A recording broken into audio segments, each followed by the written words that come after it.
দেবের মাথা খারাপ হয়ে গেছে। হ্যাঁ, ঠিক শুনেছেন, দেবের মাথা খারাপ হয়ে গেছে বস। কেন বলছি?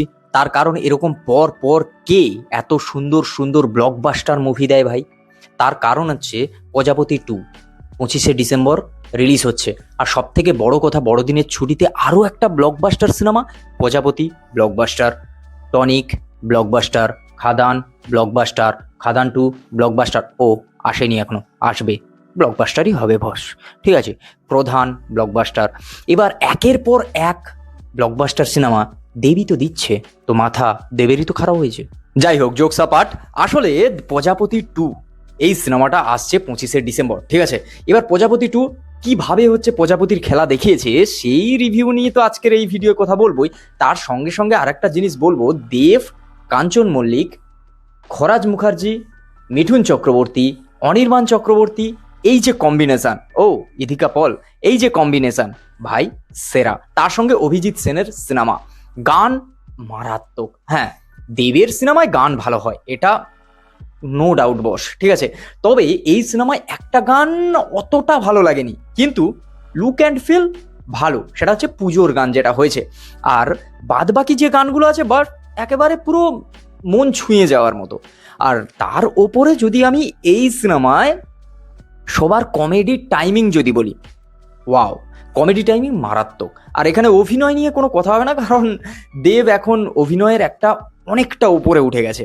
আর মিঠুন চক্রবর্তী রয়েছে, খরাজ মুখার্জি রয়েছে, কাঞ্চন মল্লিক রয়েছে, অনির্বাণ চক্রবর্তী রয়েছে। অভিনয় নিয়ে কোনো কথা হবে বস, এখানে ফাটিয়ে দেবে। ঠিক আছে, এবার কমিক টাইমিং এখানে আগের প্রজাপতির থেকে একটু কম, আমি যা বুঝলাম ট্রেলারেও কম রাখা হয়েছে, আমার মতে সিনেমায়ও কম দেখা যাবে। খুব একটা যে বিশাল কিছু কমেডি, মানে প্রচুর কমেডি, এটা হয়তো নাও দেখা যেতে পারে।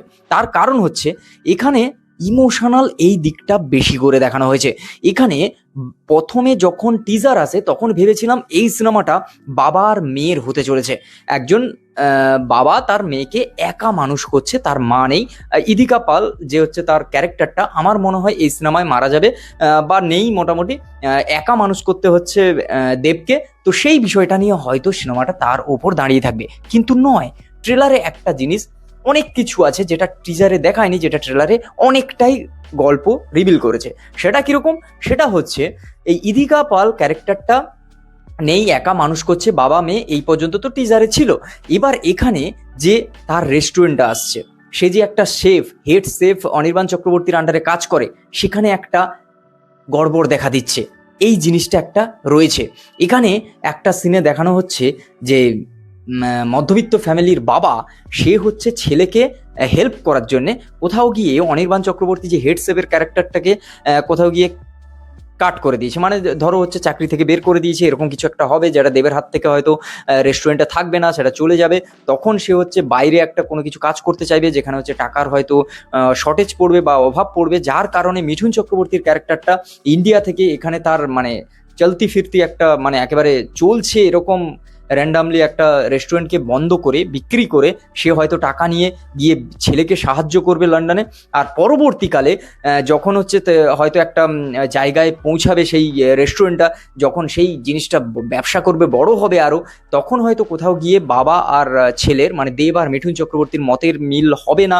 সেটা কোথাও গিয়ে তোমার মতের মিল না হওয়ার জন্য এই ক্যারেক্টারটা, মিঠুন চক্রবর্তীর ক্যারেক্টারটা আবার কলকাতায় ফিরে আসবে, আবার ইন্ডিয়ায় ফিরে আসবে।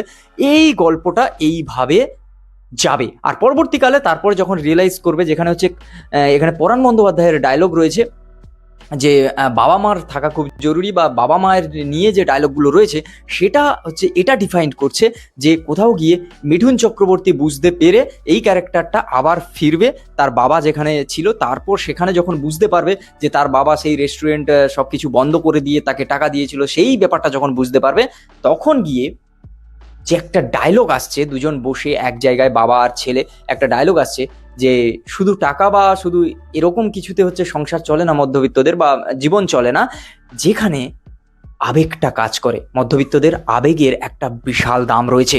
এই জায়গাটায় মানে ডায়লগগুলো না হেভি ওয়ার্ক করছে বস। আর এই সিনেমায় ইমোশনাল দিকটা ফাটিয়ে রয়েছে। আমার মতে আমরা না সবসময় মানে বাবাদেরকে দেখেছি, বাবারা কখনো কাঁদে না, বাবারা স্ট্রং ক্যারেক্টার হয়, বাবারা নিজেদের মধ্যে সব কিছু দাবিয়ে রাখতে পারে। এই জায়গায় বাবার চোখে জল, বাবা কাঁদছে, এই বিষয়টা যদি দর্শকের সঙ্গে কানেক্টেড হয়ে যায় না, আমি বলছি যদি কানেক্টেড হয়ে যায় না, একটা ওকেশন রয়েছে বড়দিনের, আর সেখানে বাবার এই যে ইমোশন, বাবাকে কাঁদতে সবাই পর্দায় দেখতে পারবে, যখন ছেলেরা বিশেষ করে আরো রিলেট করতে পারবে, মেয়েরা রিলেট করতে পারবে পুরো বিষয়টা, আমি বলছি দর্শক লুফে যাবে মানে ওই সিনেমাটা দেখতে আর কি। আর এই সিনেমা ব্লকবাস্টার হবে বস, ইমোশনাল দিকটা যেভাবে কাজ করে। আর সেই সময় যখন লাস্টের দিকে ওই একটা গান আসছে, মেবি নচিকেতার গানটা আসছে, ওই গানটা মাইন্ড ব্লোয়িং। আমার মতে এই সিনেমার সব থেকে বেস্ট গান হতে চলেছে ওই গানটা।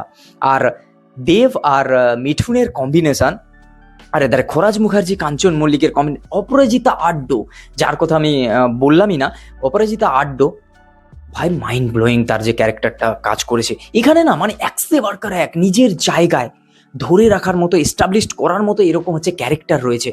কেন মানুষ সিনেমাটা দেখবে না?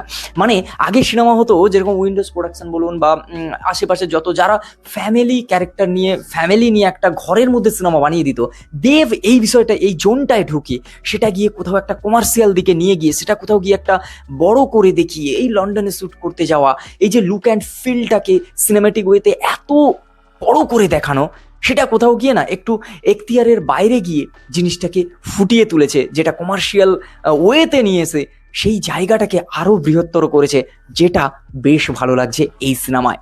এই একটা সিনেমা ট্রেলার দেখে আমি এত ভালো কথা বলে যাচ্ছি, আর এই কারণে পার্টিকুলার এই কারণে আমি বলেছি দেবের মাথা খারাপ হয়ে গেছে। তার কারণ বছরের পর বছর লাগাতার কে এরকম ব্লকবাস্টার দেয় ভাই, তার সঙ্গে এত সুন্দর সুন্দর গান, মানুষ লুফে শুনবে, মানে পুরো লুপ ক্রিয়েট করে মানুষ শুনতে থাকবে এই গানগুলো, এত সুন্দর সুন্দর গান যেভাবে হয়েছে। আমি এই সিনেমায় আরো একটা জিনিস, যেটা হচ্ছে ওই হিরোগিরি যখন এসেছিল, যেখানে বাবা আর ছেলের যে জিনিসটা, বাবা চাইছে বিয়ে দেবে ছেলের, আবার বিয়ে দেবে, একা মেয়েকে মানুষ করছে, এই বিষয়টা নিয়ে গল্পটা হয়তো সীমাবদ্ধ থাকবে, কিন্তু ট্রেলারটা এসে আমাদেরকে চমকে দিয়েছে, আমাদেরকে আরো বেশি কিছু দিয়েছে। হ্যাঁ, কিছু জিনিস লুকিয়ে রাখতেও সক্ষম হয়েছে, যখন দেব ছুটে আসছে, দেব যখন আসছে করছে, কিছু একটা সাসপেন্স ক্রিয়েট করতে মানে সক্ষম হয়েছে। এই কারণে এই ট্রেলারটা এত ভালো লাগছে। আর সব থেকে বড় কথা আমার মতে, এই যে এতগুলো ট্রেলার বেরিয়েছে এই রিসেন্ট টাইমে, এটা একটা ট্রেলার হিসাবেও বেশ ভালো, মানে ভালো ট্রেলার কাটা হয়েছে, মিউজিক ভালো ইউজ করা হয়েছে, সিনেম্যাটিক গুড অ্যান্ড ফিলটা খুব ভালো। আর এখানে পুরো জিনিসটা যদি দেখা যায়, ওভারঅল গ্রেট বস, দেব কাঁপিয়ে দিয়েছে। দেব, ইধিকা পল, এই ক্যারেক্টার দুটো লাগাতার যেভাবে হিট দিচ্ছে, এটাও ব্লকবাস্টার একটা সিনেমা হতে পারবে যদি দর্শকের সঙ্গে ওই বাবা মেয়ে, বাবা ছেলে, ওই কানেক্টিং ব্যাপারটা যদি একবার ওয়ার্ক করে যায়, জাস্ট কিল ভাই, ফাটিয়ে দেবে।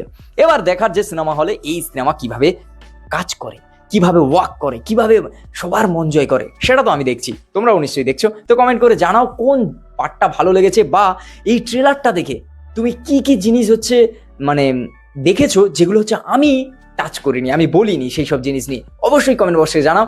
আর ফেসবুক থেকে দেখে থাকলে পেজটাকে ফলো করো, like, comment, share and subscribe my YouTube channel. দেখা হচ্ছে খুব তাড়াতাড়ি নতুন একটা ভিডিও। টাটা।